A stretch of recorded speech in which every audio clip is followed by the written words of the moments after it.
Oh, hello there. I see you have found your way to my secret lair. As a reward, I'll tell you a story. Once upon a time there was a man named Tom and a man named John.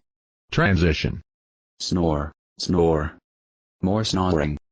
What are you doing? I'm snoring, John. That is not at all what I meant.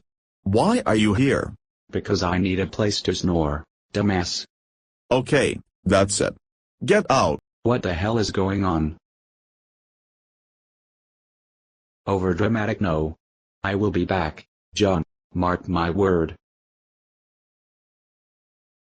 And that's how Equestria was made. Well, that was fun.